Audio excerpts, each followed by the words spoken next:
was a very messy place, so we had to fetch some of the water out before we finally closed that drainage, and they had to work according to plan.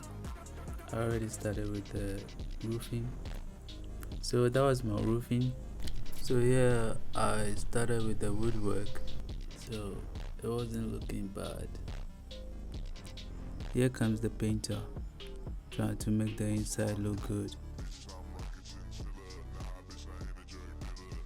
This is something I did because if we are wanting to move the shop, so we can easily carry it without any damages.